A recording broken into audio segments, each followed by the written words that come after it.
வணக்கம். தமிழ் ஆடியோ நாவல்ஸ்.com வழங்கும் அமரர் கல்கியின் சிவகாமியின் சபதம் பாகம் 2 காஞ்சி முற்றுகை 17ஆம் அத்தியாயம் விடுதலை. வாசிப்பவர் பர்வதவர்தினி.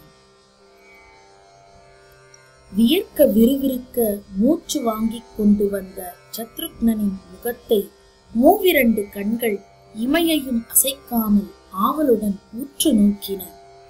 ஆசுவாசப்படுத்திக் கொள்வதற்கு ஒரு கண நேரம் கூட கொடுக்காமல், சத்ருக்னா, யாருக்கு என்ன செய்தி கொண்டு வந்தாய் என்று தேவி கேட்டார். தாயே, இங்குள்ள 3 பேருக்கும் செய்தி கொண்டு வந்திருக்கிறேன் என்று கூறி மூவருக்கும் வணக்கம் செலுத்தினான் சத்ருக்னன். பின்னர், தேவி, மகேந்திர பல்லவரின் முதல் செய்தி தங்களுக்குத்தான். வீர பத்தினி என்னும் பெயருக்கு இதுகாரும் தாங்கள் உரிமை பெற்றது போல் வீரத்தாய் என்னும் பெயருக்கும் உரிமை பெற வேண்டிய காலம் இப்போது வந்துவிட்டது என்று தங்களுக்கு தெரியப்படுத்த சொன்னார். 8 மாதங்களுக்கு முன்பு அகமும் முகமும் மலர்ந்து பதியை போர்க்களத்துக்கு அனுப்பி வைத்ததை போல் இன்று தங்களுடைய அருமை புதல்வரை அனுப்பி வைக்க வேண்டிய காலம் வந்துவிட்டதாக தெரிவிக்க சொன்னார் என்றான் சத்ருக்னன்.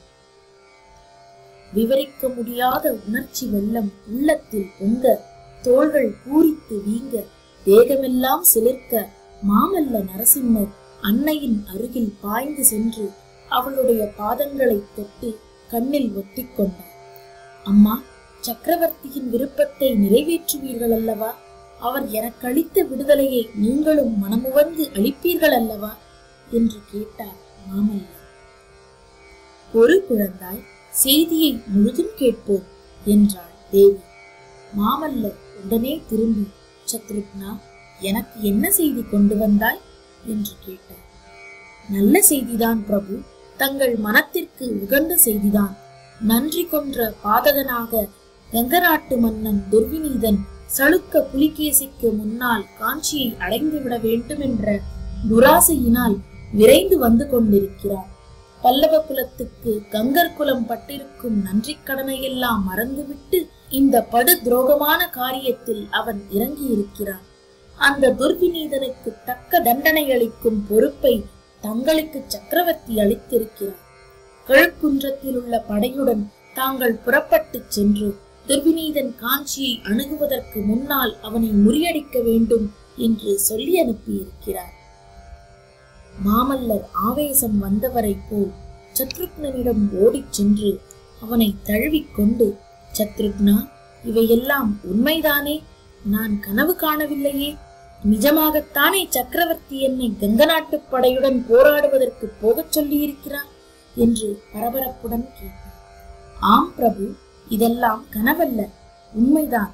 இதோ விடைவேல் விடுகும் கொடுத்து அனுப்பி இருக்கிறார் என்று சத்ருக்னன் ஓலை ஒன்றை அவரிடம் எடுத்துக் கொடுத்தார்.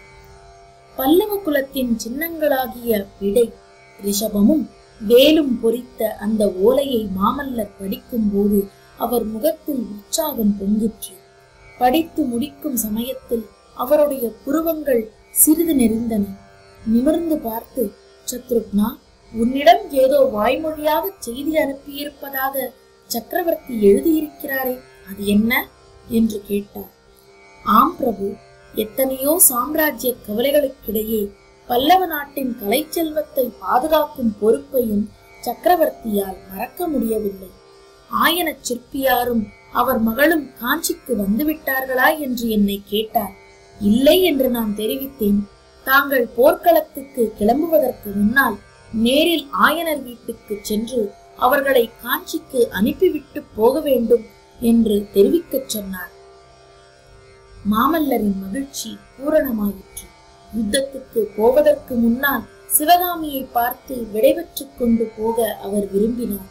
இப்போது தயக்கமின்றி ஆயனர் வீட்டுக்கு போக சௌகரியம் ஏற்பட்டு விட்டது. சிவகாமியின் விஷயத்தில் தன் மனநிலையை அறிந்துதான் சக்கரவர்த்தி அவ்விதம் செய்தி அனுப்பியிருப்பாரோ என்று ஒரு கணம் அவருக்கு தோன்றியது. ஆனால் அவருக்கு தன் மனநிலை எப்படி தெரிந்திருக்க முடியும்? தம் அருமை தோழர் பரஞ்சோதிதான் சொல்லி அனுப்பி இருக்க வேண்டும்.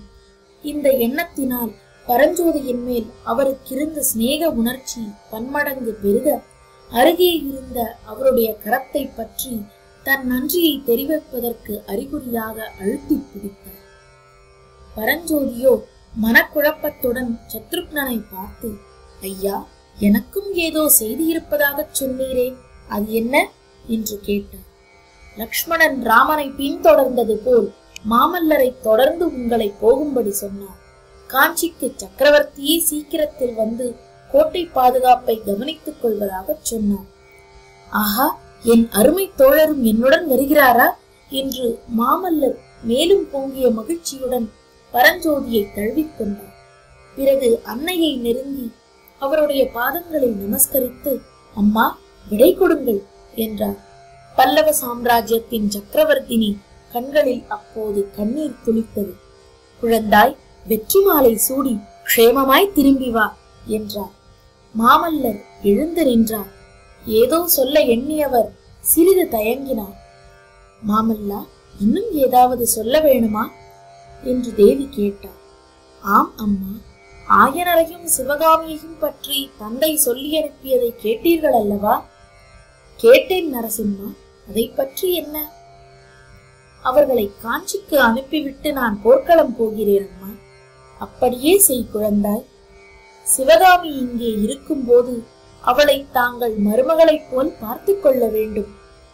மருமகளைப் போலவா? முடியவே முடியாது. அந்த தாயில்லா பெண்ணை என் சொந்த மகளைப் போலவே பார்த்துக் கொள்கிறேன் மாமல்லா.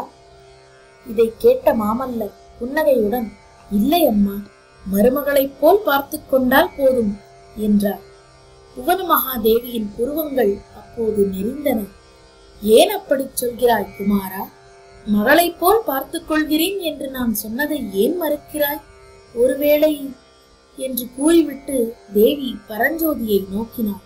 உடனே அவளுடைய முகத்தில் மலர்ச்சி காணப்பட்டது. ஓஹோ, புரிந்தது. ஆயனரிடம் சிற்பம் கற்க வந்த பரஞ்சோதி ஆயனரின் மிகச்சிறந்த சிற்ப வடிவத்தையே கொள்ளை கொள்ள பார்க்கிறானா என்றார். மாமல்லர், பரஞ்சோதி இருவருடைய முகங்களும் அப்போது பெரிதும் வேதனையை காட்டின. இருக்கட்டும் அம்மா, தாமதிக்க நேரமில்லை. நாங்கள் புறப்பட வேண்டும், விடை கொடுங்கள் என்றார் மாமல்லர். சத்ருக்னன் காஞ்சிக்கு வந்து 2 நாழிகைக்குள்ளே குமார சக்கரவர்த்தியும் தளபதி பரஞ்சோதியும் காஞ்சி கோட்டையின் வடக்கு வாசல் வழியாக புறப்பட்டார்கள். திருக்கழுக்குன்றம் சென்று அங்கிருந்து தற்காப்பு படைகளை மறுநாள் அதிகாலையில் புறப்பட ஆயத்தமாகும்படி கட்டளையிட்டார்கள்.